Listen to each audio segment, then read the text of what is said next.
this is Frode and welcome back to Actualize Notes TV. Today we have another great book, The Farther Reaches of Human Nature by Abraham H. Maslow. The Farther Reaches of Human Nature. Abraham Maslow is an insanely intelligent person and I just love the guy. I believe he's the one who popularized the term Self-Actualizer, and one of the main reasons that I chose Actualize for my business.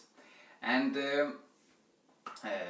he is also one of my favorite role models, and in this book he writes on a lot of different subjects, mostly about people, because of what he was a humanistic psychologist, know a lot about the nature of human beings. And I chose to only focus on part 1 in the book, and there are 8 parts, but he writes with a wide intelligence, and I couldn't actually comprehend a lot of it and make it practical for us. So I only chose to take ideas from the first part of the book. So if you're into self-actualization, becoming as much as you're possible, as capable of as a human being, I think you'll dig the book. And you can also check out our episode on Toward a Psychology of Being by Abraham Maslow. For now, let's have a look at my favorite 5 big ideas. First one, good society and good person. Maslow says that there are 2 big problems in the world. One of creating the good society and creating the good person. Creating the good society because if you don't choose to create societies where everyone are all about actualizing their potential and being as good human beings as possible, we might be all extinct and wiped out, he actually says, because of nuclear wars, unagreements, and all that. But we can lay that aside. More important for us is the good person. He says that the good person needs a good society in which to grow if he is to become all that he is capable of. Because truly, in the most basic biological sense, who we are with will determine who we are becoming. Are we with people who are better than us in some ways and can lift us up? Then we will become stronger and better human beings. Are we with people who are lethargic and sad and depressed and not better or human beings than us? Then we will get dragged down. And Epictetus talks about this in his book, in his Discourses. He was a Stoic teacher about 1800 years ago, and he said that you can think of it like this. You are affected by the people you are with. Just as you could be pure. You can be pure, but if you hang out with grimy people, you'll probably get some of their dirt rubbed off on you and become a little bit dirty yourself. Less than actualized. But if you hang out with clean people, however, then you might clean off some dirt that you have and become more self-actualized. So, think about this right now. Who are you spending your time with? Most of your time with. Is the effect they are having on you okay? Are they dragging you down? Making you depressed or sad, or letting your goals go because they don't believe you can reach them? Or are they lifting you up, making you excited about life and excited to reach higher goals?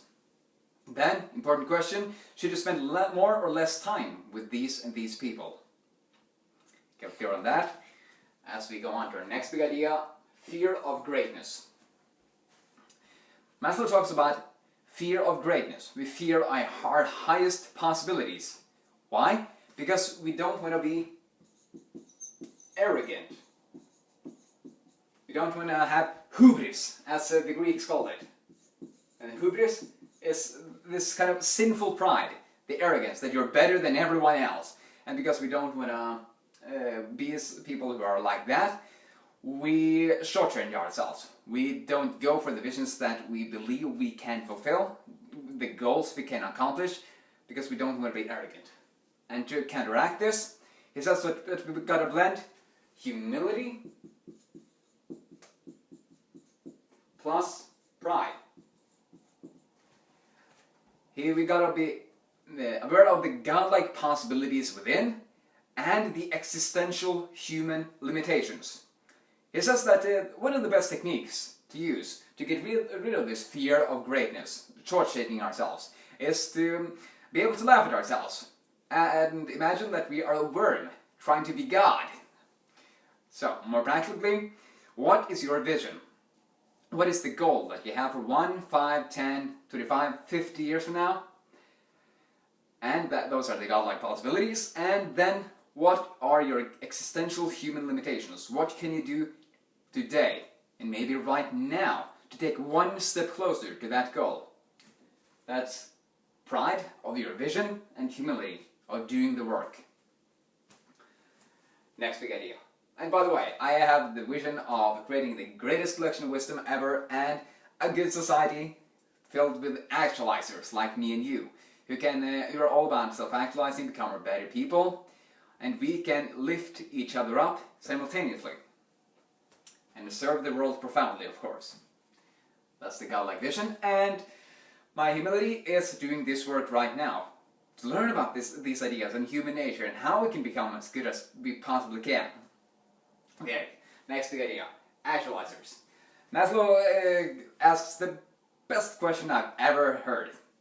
What does one do when he self-actualizes? Does he grit his teeth and squeeze? And no, that might be the image that we have when we hear about the word self-actualization and reaching our highest potential. We believe that we have to start writing these to-do lists and do so much more every single day and just pack full our schedules. But that's not true. There are 8 specific behaviors that self-actualizer engage in. So we don't gotta freak ourselves out. We just gotta do some things every single day as self-actualizers. Those are: 1. A self-actualizer is absorbed in what he or she is doing. They're completely focused on what they're doing right now without being too self-conscious, like young people often have, about whether they're doing it right or whether people will mock them and think bad of their work. So they are absorbed. My number 1 tip is to create deep work time blocks where you have no distractions like email and text messages, all of these things that can pick away at your consciousness. 2nd, choice.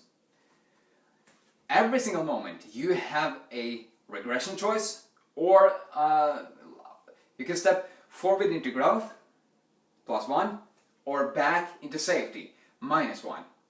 And the net result in the end of your day, week, month, year, decade, and life of all these choices will either leave you very negative and be sad and depressed and feel bad about yourself, or extremely positive and you'll feel great about yourself for actualizing your potential. So remember this, in every single choice you have, however small they are, they matter. Next big idea, self. Self-actualization includes that there is a self to be actualized. Maslow tells us that too many of us listen to the interjected voice of our mother, of our father, of our elders, authority, and tradition, but not to ourselves. Stephen Pressfield talks about this in his book, The Warrior Ethos, where he says that the hardest thing in the world is to be ourselves. Who are we? Our family tells us, society tells us, laws and customs tell us. But what do we say? What do you say? Next, honest.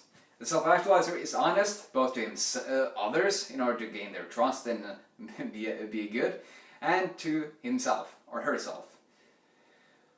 They do what they know they need to do, day in and day out, and they are honest about their shortcomings, and also about what they're proud of themselves for.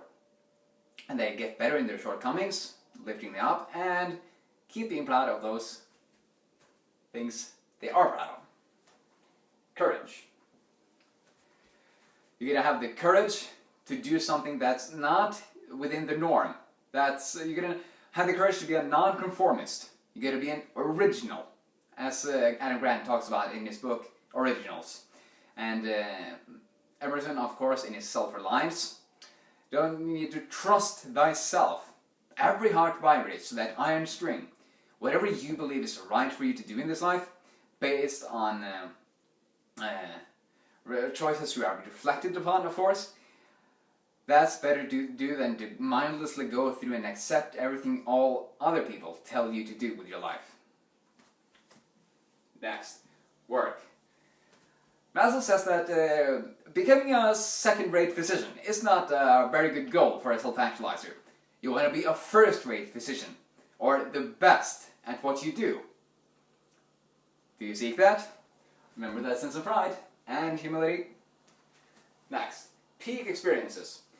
Maslow says that peak experiences are the very short moments. Many people say that it's kind of like flow, which Mihai Csikszentmihalyi talks about. But in the sense that I read it, Maslow says that it's these short bursts of ecstatic joy.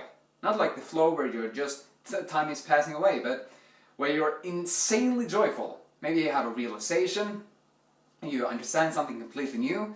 Emerson talks about this in his essays. And this is when you have realizations of deep truths about human nature or reality in general. Those are the moments when you experience extreme joy, ecstasy, in other words. And then you're not taking drugs, of course, but when you have these moments, which are, you can't make these moments or plan for having them, they're just coming when you're living true to your highest potential, making the growth choices as much as you possibly can. Those are awesome. I'm having some of them when I'm doing what I need to do day in and day out over a long period of time. So when I have these realizations, then it's really cool. And lastly, defenses. Self-actualizers are able to identify defenses, things they believed were true and was good for them to do activities or foods they might have eaten for a long time. And they're able to identify those defenses and acknowledge that something else might be true and good for me, healthy. Another course of action, another opinion might be better. And then they have the humility to make the switch between what's false to what's true, what's healthy, what's unhealthy to what's healthy. So those are the 8 behaviors. See anywhere you can actualize. Next and last big idea, teach. Maslow has a beautiful image of how we should be teaching. The teacher isn't somebody who teaches somebody who knows nothing. That's a bad model, he says. The teacher is like an older brother. Older brother. And I think it's the term Alfred Adler came up with a long time ago. And the older brother is older than his younger brother. He has more experience. He's not better as in the quality of himself, but he is has more experience and can therefore uncover the potential within his younger brother and then suggest resources or help him when he wants to. But he's not just teaching and says you need to do that and you need to do this. And that's also what I'm trying to do in these videos. Uncover some problems or misconceptions that you might have, and something you might believe have been true and good for you, but that wasn't really true. And then I try to give you the solutions, and truths, and what's really good for you, so you can apply it to your life, and thereby actualize. Epictetus also talked about this, said that the role of a philosopher, one who learns how to live, is to discover ills or sicknesses people have in their minds and souls, and then provide them with the remedies, the solutions, the band-aids, so they can fix their soul and minds. Alright, that was teach. Teach like an older brother, uncover the potential, and give resources. Don't teach somebody who knows nothing. And 8 behaviors: absorption, choice, self, honest, courage. Number 1 at work, peak experiences, uncover defenses. And next actualizer is not one who grits his teeth and squeezes and just loads up his schedule with to-do lists and such. No, lives true to his nature and engages in these behaviors. Fear of greatness, the fear of our highest possibilities, and we gotta have pride over godlike possibilities, and humility to do what needs to get done daily. And good society and a good person, they go together. A good person needs a good society in which to grow. And I'm excited for us in the years and decades to come with Actualize community. Alright, for now think about the one idea that jumped out at you, resonated with you most, and then reflect on it, share it with a friend, and most importantly, figure out the first step you're going to take towards embodying it a bit more in your life starting today. Great. Thanks for watching. As always, I'm looking forward to share more wisdom with you soon. Have another awesome day. See ya.